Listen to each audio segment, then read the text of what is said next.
మోకాళ్ళ నొప్పులు, disc problems లాంటి అన్ని సమస్యలకు సంప్రదించండి homeo care international world class homeopathy 9001175550. నమస్కారం గురుగారు. జై వీరబ్రహ్మ జై. నమస్కారం అమ్మా. మరి ఈ 5 సంవత్సరాలు పవన్ కళ్యాణ్ గారి జాతకం ఏ విధంగా ఉండబోతుంది? గవ్వల జ్యోతిషం ఏం చెప్పబోతుంది? శివాయ బ్రహ్మణే నమ, వీరబ్రహ్మేంద్ర స్వామినే నమో నమ. పవన్ కళ్యాణ్ గారు కొంతమంది ఏమో ఉత్తరాషాఢ నక్షత్రం అని, కొంతమంది శ్రవణ నక్షత్రం అంటారు. కానీ నాకున్న సోర్స్ ప్రకారంగా వారి యొక్క జాతకంలో అద్వితీయమైనటువంటి రాజయోగం నడుస్తుంది, నో డౌట్ అట.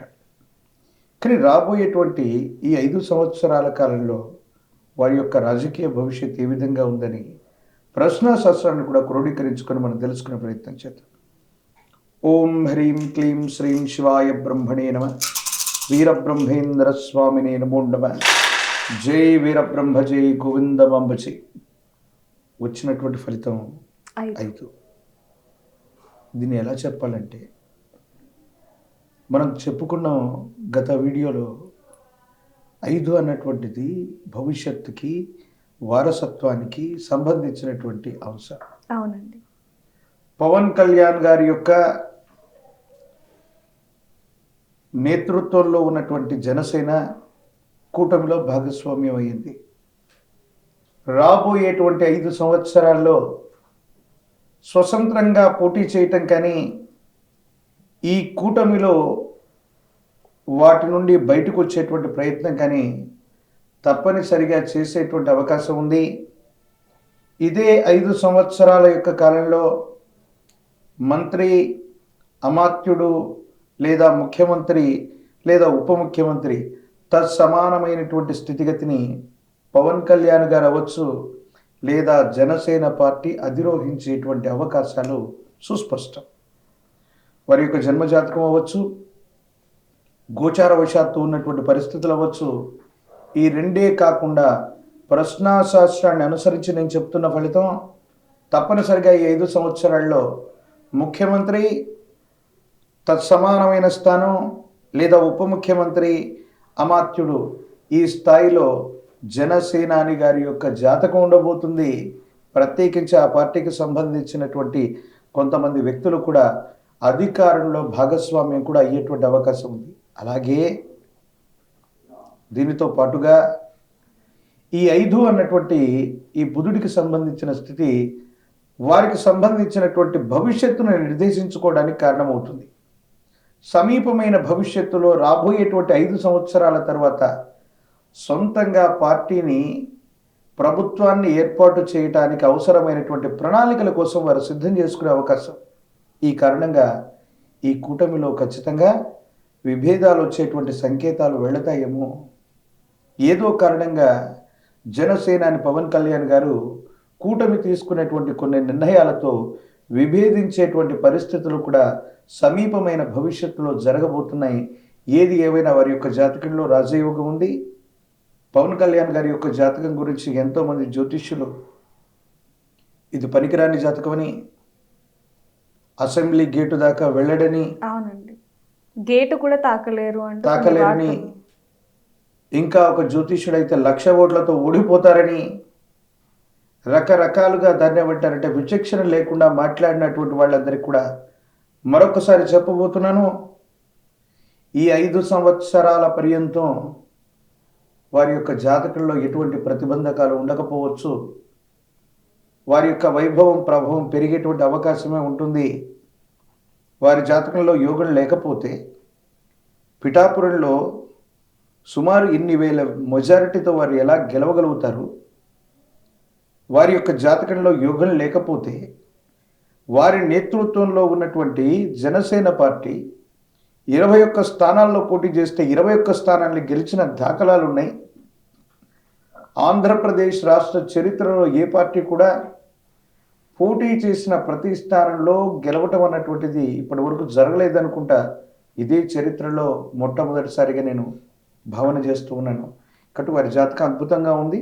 యోగదాయకమైన ఫలితాలు తప్పకుండా వచ్చే అవకాశం. అయితే గురుగారు, గత వీడియోలో చూసుకుంటే మనం చంద్రబాబు నాయుడు గారి ప్రమాణ స్వీకారం రోజు కూడా ఏ విధంగా ఉందనే చేశాం. ఆ రోజు కూడా 5 పడింది. మరి ఇప్పుడు కూడా పవన్ కళ్యాణ్ గారికి కూడా 5 పడింది. మరి వీళ్ళిద్దరి జాతకం ఒకే విధంగా ఉండబోతుందంటారు? అయితే చంద్రబాబు నాయుడు గారి యొక్క ముహూర్త బలాన్ని నిర్దేశించి భవిష్యత్తుని నిర్ణయం తీసుకోవడానికి ముహూర్తం పెట్టుకున్నారనుకున్నాం. అవును. పవన్ కళ్యాణ్ గారు కూడా ఈ కూటమి, ఈ ప్రభుత్వం, ఈ వ్యవస్థని తన భవిష్యత్తుకు సంబంధించి సొంతంగా అధికారంలోకి రావడానికి ఉపయోగించుకునే అవకాశం ఉంది.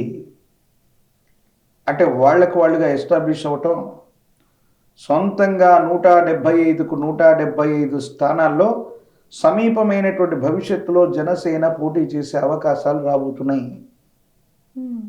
ఇది సార్వత్రిక ఎన్నికల్లో అవ్వచ్చు, శాసనసభ ఎన్నికల్లో ఇది జరుగుతాయి. కానీ రాబోయేటువంటి 2-3 సంవత్సరాల్లో స్థానిక సంస్థలకు సంబంధించినటువంటి ఎన్నికలు ఎలాగూ రాబోతాయి. జనసేన ప్రభావం అన్నటువంటిది రాబోయేటువంటి 2-2.5 సంవత్సరాలకు అటు ఇటుగా రాబోయే స్థానిక సంస్థల ఎన్నికల నుండి దాని యొక్క ప్రభావం పెరగబోతుంది. మీరన్నట్టుగా చంద్రబాబు నాయుడు గారు తన భవిష్యత్తు వారసుడి కోసం ఈ ముహూర్తాన్ని ఏర్పాటు చేసుకున్నారు. ఈ ముహూర్తంలో ఏర్పడినటువంటి ప్రభుత్వంలో భాగస్వామి అయినటువంటి పవన్ కళ్యాణ్ గారు తన భవిష్యత్తులో సొంతంగా పార్టీ అధికారంలోకి రావడానికి తాను ప్రయత్నం చేస్తాడు, ప్రణాళిక చేస్తాడు అన్నట్టుగా మనం ఈ విశ్లేషణ చేయొచ్చు. తప్పనిసరిగా రాబోయేటువంటి 2.5 సంవత్సరంలోని స్థానిక సంస్థల నుంచి జనసేన ప్రభావం పెరగబోతుంది. రాబోయేటువంటి 5 సంవత్సరాల తర్వాత కూటమి నుండి బయటికి రావటమో లేదా ఈ 5 ఏళ్లలోనే ఎటువంటి విభేదాలు రావటం, వారుగా పోటీ చేసేటువంటి ప్రయత్నాలు కూడా జరిగేటువంటి అవకాశంగా కనపడుతుంది.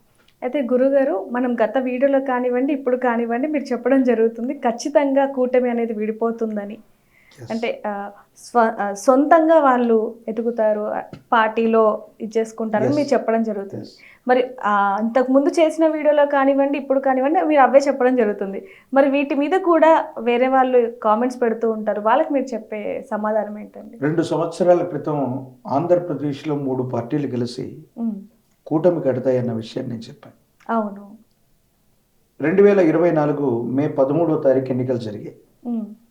మీరు గమనించండి, మార్చి మాసం వరకు, ఏప్రిల్ మాసం వరకు ఇంచుమించు ఎన్నికల నోటిఫికేషన్ వచ్చిన తర్వాత కూడా అసలు కూటమి ఏర్పడుతుందా లేదా అన్నటువంటి అనుమానాలు అందరికీ కూడా తలెత్తి. అవునండి. అసలు బీజేపీ టీడీపీతో కలుస్తుందా, జనసేన టీడీపీ అయినా కలిసి పోటీ చేస్తాయా, ఈ 3 పార్టీలు కలిసి పోటీ చేయవన్నటువంటి ప్రచారం కూడా పెద్ద స్థాయిలో జరిగింది. అది కేంద్రంలో, రాష్ట్రంలో. చిట్ట నిమిషంలో ఏమైంది, నోటిఫికేషన్ వచ్చి కొన్ని రోజుల్లో వీళ్ళందరూ కూడా నామినేషన్ వేసేటువంటి సందర్భంలో 2 రోజులు 3 రోజుల ముందు కూడా ఈ పొత్తు అన్నటువంటిది కన్ఫర్మ్ అవ్వలేదు. నేను చెప్పాను, ఆరుద్ర నక్షత్రం మిథున రాశిలో జన్మించినటువంటి మాన్య శ్రీ మాజీ ముఖ్యమంత్రి వర్యులు శ్రీ జగన్మోహన్ రెడ్డి గారి యొక్క నేతృత్వంలో వైఎస్ఆర్సీపీ మీద గెలవాలి అంటే 3 పార్టీల కూటమైతే తప్ప ఆయన్ని గద్దె దించడం అన్నటువంటిది కష్టం. ఒకవేళ కూటమి ఏర్పడకపోయి ఉంటే జగన్మోహన్ రెడ్డి గారి యొక్క ప్రభుత్వానికి మళ్ళీ డోకా ఉండేదే కాదు, మళ్ళీ కంటిన్యూ అవ్వడానికి ఎక్కువ అవకాశాలు కూడా ఉన్నాయి. చాలా సందర్భాల్లో ఈ విషయాన్ని కూడా నేను చెప్పాను. మొదటి ప్రాధాన్యతగా తీసుకుంటే కూటమి ఏర్పడితే మాత్రమే కూటమి సాధిస్తుంది విజయాన్ని. కూటమి ఏర్పడకపోతే మొదటి ప్రాధాన్యత మాత్రం మళ్ళీ వైసీపీ. కాబట్టి మళ్ళీ చెప్తున్నాను, ఈరోజు ఈ కూటమిలో గనక మళ్ళీ విభేదాలు వస్తే ఈ పార్టీలకు కూడా మనుగడ కష్టమే. ఈ 3 పార్టీలు కలిసి ఉంటేనే మళ్ళీ సమీపమైన భవిష్యత్తులో ఆంధ్రప్రదేశ్లో మనం సుస్థిరమైన ప్రభుత్వాన్ని మనం చూస్తాం. ఏ కారణంగానైనా ఈ కూటమిలో ఇబ్బందులు వస్తే మళ్ళీ వచ్చేటువంటి ప్రభుత్వం మారవచ్చు, వీళ్ళు ఎవరు కూడా అధికారంలో లేకపోవచ్చు. ఇలాంటి సందర్భాలు కూడా ఉన్నాయి. కానీ పవన్ కళ్యాణ్ గారు మాత్రం సొంతంగా ప్రభుత్వాన్ని ఏర్పాటు చేసే దిశగా వారు ప్రయత్నాలు చేస్తారు.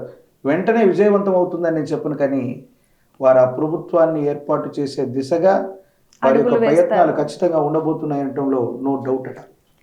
గత వీడియోలో కానివ్వండి, లేకపోతే 2 సంవత్సరాల ముందు చేసిన వీడియోలో కానివ్వండి, మీరు చెప్పినట్టుగానే జరిగింది. Yes. ఖచ్చితంగా ఇప్పుడు మీరు ఏదైతే చెప్తున్నారో అది కూడా జరగబోతుంది అనేది కూడా ప్రజలు కూడా చాలా మటుకు నమ్ముతూ ఉన్నారు. ఎస్. కాబట్టి మీరు జరగబోయేది ఎప్పుడు ఏంటనేది వేచి చూస్తున్నారని చెప్పాలి గురుగారు. ధన్యవాదాలండి. జై వీరబ్రహ్మ జై గోవిందమాంబ జై.